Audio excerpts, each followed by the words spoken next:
তোমরা আশা করি অনেক ভালো আছো। রবিনা কখনো দারুণ মজা স্কুলে এসেছি।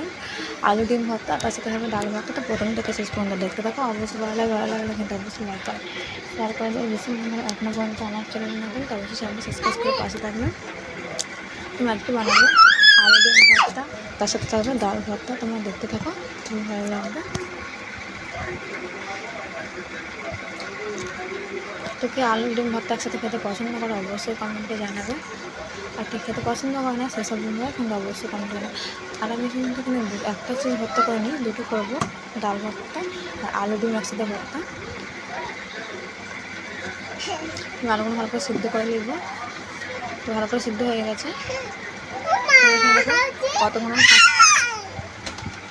সেখানে মরিচ দিয়েছি আর ইলিশ আমি দুটো পেঁয়াজ কেটে, তো দুটো চিজকে আমি ভালো করে ছেড়ে দিয়ে একসাথে আলাদা আলাদা করে দেবো।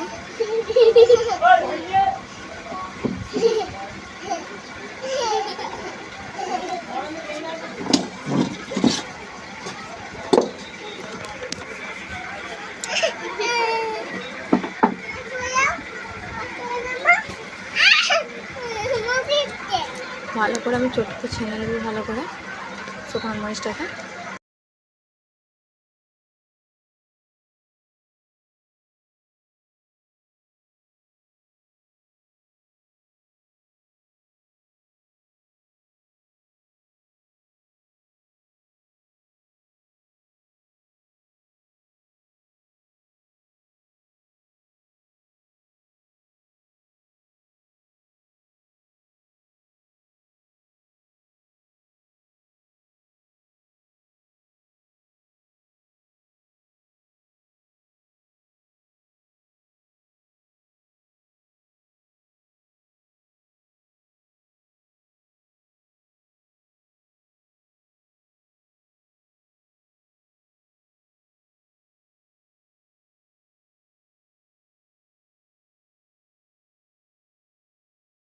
আমি কিন্তু ছেনে নিয়েছি দেখতে চাই, দু ভাগ ভাগ করে রেখেছি, যেহেতু আমি দুটো চিজ একসাথে ভর্তা করবো আলাদা আলাদা করে।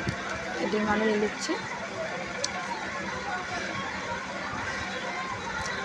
কিন্তু ভর্তা খেতে খুবই সুন্দর লাগে বন্ধুরা। এই গরমকালে যদি ভর্তা একটু হয়, তার সাথে আমগুলো খাটা হয় বা আমগুলো খাটা হয়, তেঁতুলগুলো খাটা হয়, তো খুবই সুন্দর লাগবে।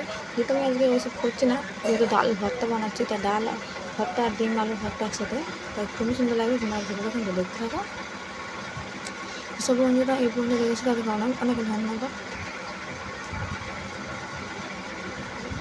এসব বন্ধু এখন পর্যন্ত এতটা পর্যন্ত আমার ভিডিও দেখছো, তো অবশ্যই ভিডিওটা ভালো লাগবে, তোমরা দেখতে থাকো।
আমার আলু ভর্তা হয়ে গেছে, এটা আমি সাইড করে দেবো।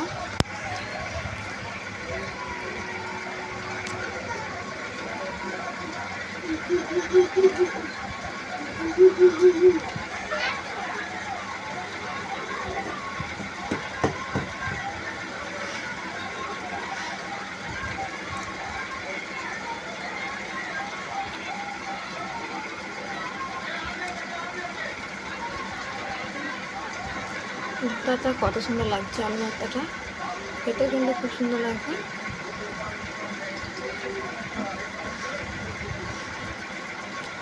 এবার আমি ডাল ভর্তাটা করে নেবো।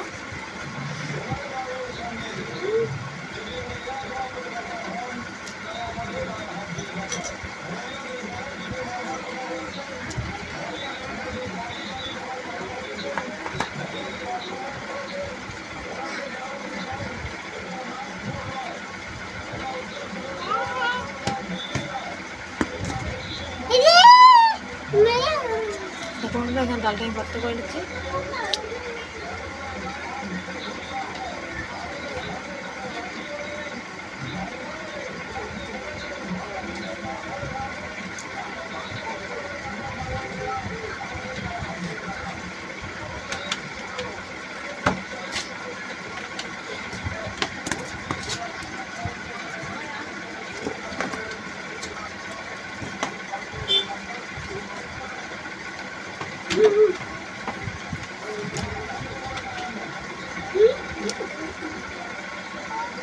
ভিডিওটা ভালো করে অবশ্যই লাইক এবং শেয়ার করে তারপর দেখাচ্ছি কতগুলো লাগবে, খুব সুন্দর লাগবে। গরমকালে কিন্তু খেতে খুব সুন্দর। আবার সুস্থ থাকবেন, আবার দেখা হচ্ছে নেক্সট ভিডিওতে। আল্লাহ।